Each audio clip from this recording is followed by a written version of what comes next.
The choices that you're making in your life are directly correlated to your worship. Your affections, your attention, your attitude, and your actions, examined under a microscope, are all telling a story of where you put your worth. So join me today and we will examine the health of your worship life today on Church Door.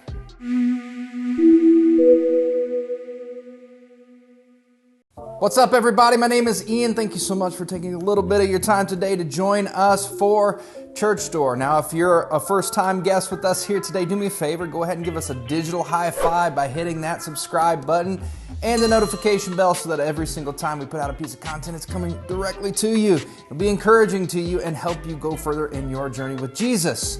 Now, we want to walk with you in that journey. We have a team of people here every single week at 11:30 Central Standard Time. If you need prayer, if you want somebody to talk to, go ahead and hit us up in the chat box, or you can text prayer to the number that you see coming up on the screen right now. So what happens when things become hard to see? Well, ultimately, you should probably be making a trip to the optometrist and get a pair of glasses, and those glasses will make clear the things that you're having a hard time seeing on your own. Now, for some reason, this hasn't been much of an issue for me.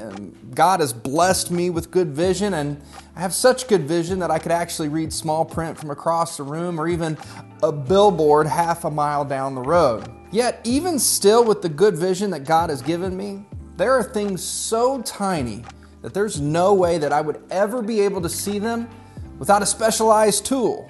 And this specialized tool would be what? Any guesses? Yeah, a microscope. Now, I don't know about you, but first time I ever saw a microscope in science class and used it, it was pretty awesome.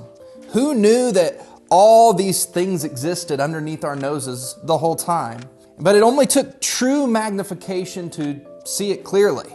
And in the Bible, there are many words that are used to describe our worship to God. A few of these include awe, wonder, majesty, exaltation, adoration, to glorify and to magnify. Sometimes we don't always see what God is doing underneath the surface. It's not clear to us because of our fallen nature. We cannot see clearly on our own. This is why we need intentional worship in our lives.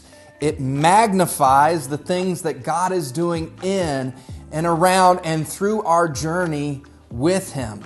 Now, the more we're intentional in our own worship, the more clear we can hear, see, and follow what God is calling us to in our lives. We're kind of like Horton, the one who heard the Who's. Horton took the time to listen to that small voice coming from a flower and understood more and more as he listened closer the world of Who's he would be saving. In fact, Horton was so in tune with this tiny little world that everyone around him thought that he was nuts. Friends, this is us as worshipers. The more and more we magnify intentionally God's voice in our life, the more and more we will become in tune with His will for us.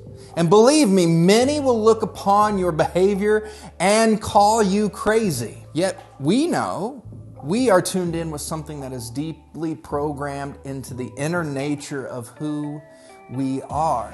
Which begs the question, then what were we created for? Well, this is how the prophet Isaiah put it in Isaiah 43, 6 through 7. Bring my sons from afar and my daughters from the ends of the earth, everyone who is called by my name, whom I created for what? For my glory, whom I formed and made. We are created for the glory of God. We were created purely for God's enjoyment. He doesn't need you, but He has chosen you for relationship with Him. Those who look at worship as a stale religious practice aren't seeing underneath the surface. Worship is about relationship. The more we magnify God, His works, His presence in our lives, the more we will intimately be connected to Him and His heart for this world. This is why corporate worship is so important. It's our time to look in the microscope, taste and see the good things that God is doing and that we might be missing on the surface level. That's why today we're going to be asking ourselves, what does a lifestyle of worship look like? And what are the obstacles that often stand in our way of a life of worship? It is clear that worship does not stop, nor is contained in a 60-minute gathering or a 15-minute video online. This small hour or a few minutes on Sunday only goes to complement what God is going to do through us in the 167 hours in the rest of the week that He's created us to worship Him through. And to ignore the worship and glory of God in our lives would be catastrophic. If we had a time machine and we could go back to the exodus of Israel from Egypt, I think they would share this very same wisdom. In Exodus 32, after God had saved His people from the oppressive clutches of Pharaoh, Moses, who was their commissioned leader, went on to Mount Sinai to hear from God. Yet while Moses was away in the very presence of God Himself, the people of Israel, God's chosen people, were distracted. They had gotten bored, and something within them said, I need to worship, to show significance and worth to something. See, it's built deep in each and every one of us. So what happened? Well, Aaron, who was the worship leader of Israel, became swayed to the collective consciousness, and he collected gold from everyone. And they made an idol, a golden calf, and then they set that up for everyone to begin worshiping. Now Moses, still with God on Mount Sinai, is alerted by God to what is going on. And this is what it said happened at verse 7, Exodus 32. Moses, go down, for your people, whom you have brought up out of the land of Egypt, have corrupted themselves. They have turned aside quickly out of the way that I have commanded them. They have made for themselves a golden calf and have worshipped it and sacrificed to it and said, these are your gods, O Israel, who brought you up out of the land of Egypt. So here's what we have to take away. When we are left to our own way, when we do not take the time to dig deep below the surface, setting ourselves before God and seeking to glorify Him and Him alone, we end up like Israel, quickly out, distracted, and worshiping other things. It is our human nature to worship. Now, I hear some of you in the back of the head thinking, well, I'm not worshiping idols. I don't have any golden calves in my life. And this is where I would say, you're wrong. You're so wrong. Your idols just look different. For some of you, your idol is money. Others, it's your job. You might be sinking your worth into fandom, a sports team, a hobby, or even a celebrity. There are even things that are good that you've let overtake your affections, that you have given worth to over all other things. Your family, your kids, that boyfriend or girlfriend, or your friend group. These things are not bad in and of themselves, yet when these relationships become the most important thing of worth in our lives, we become susceptible to straying just like Israel. Why do you think there are so many relationships that are often on the fritz and marriages that are ending in divorce?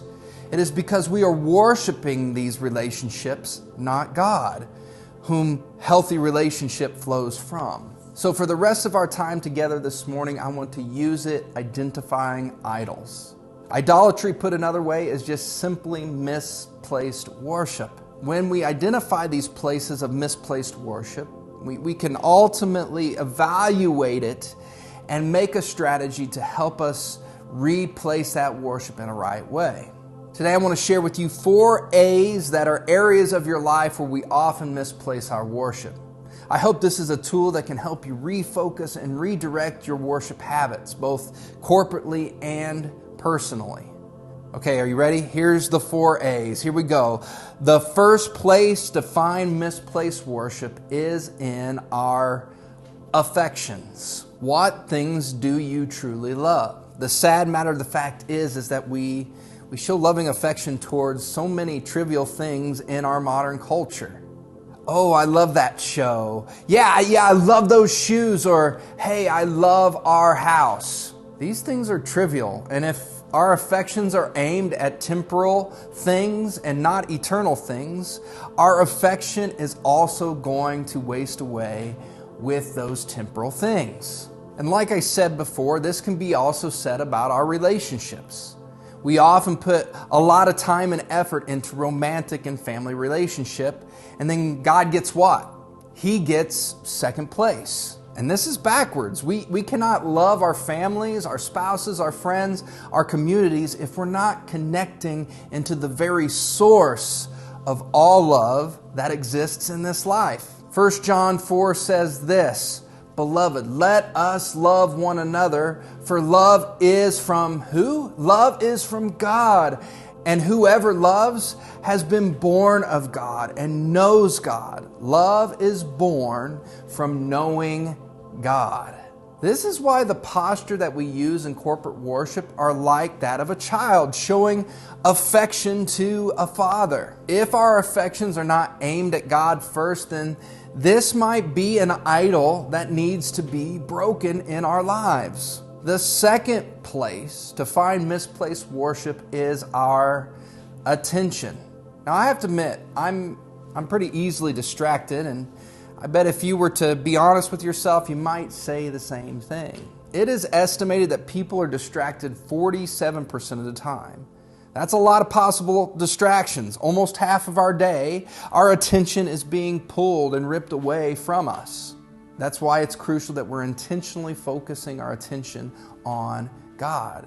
If you do not focus on God, statistically speaking, your attention will be stolen away from you. Don't believe me? Then take out your phone. Open up your settings and then press the screen time tab.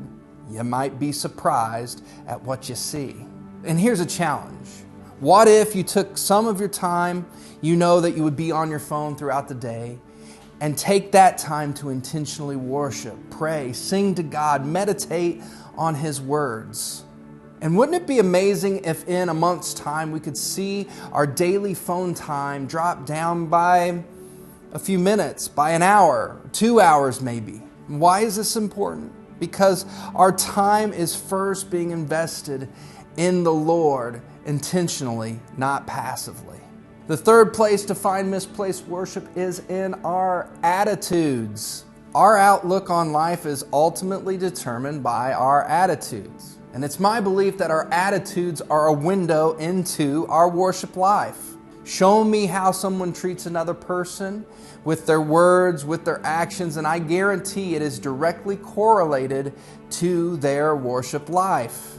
Continuing on in 1 John 4:20, it says this, "If anyone says, 'I love God,' and hates his brother, he is a liar. For he does not love his brother whom he has seen. How can he love God who he has not seen?" When I was a kid, often a ping pong paddle was used to adjust my attitude. Yet scriptures remind us that God's love is our attitude adjuster.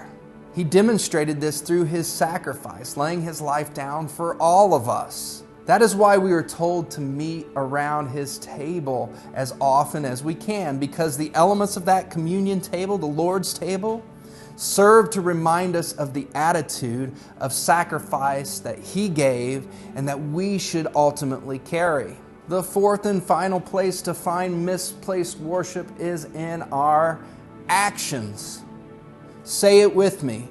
Actions speak louder than words. Or maybe you've heard it, words are cheap, actions are priceless. And this is much more than just conventional wisdom. James, the brother of Jesus, said it like this: faith without works is dead. If this is so, how many are living a life on dead faith? Many people speak a good Christian game, yet what comes out in their actions speaks a completely different story. Not only in the way that they treat others or the way we invest our time, the way that we invest the money that God has entrusted us, but also in our posture of worship. In the Old Testament, the main word used for worship is shakah, meaning to bow down. And listen, there is a reason we use our bodies actively in worship. It is that we know that we need to train our actions, the actions of our mind, our body, and soul, to be in submission and aimed towards the glory of God. If we're not training them in this way, how do we expect to express that any differently in our day-to-day lives? I know submission is a hard thing. We are indeed fighting a war against our rebellious heart that says, my way is better than God's way.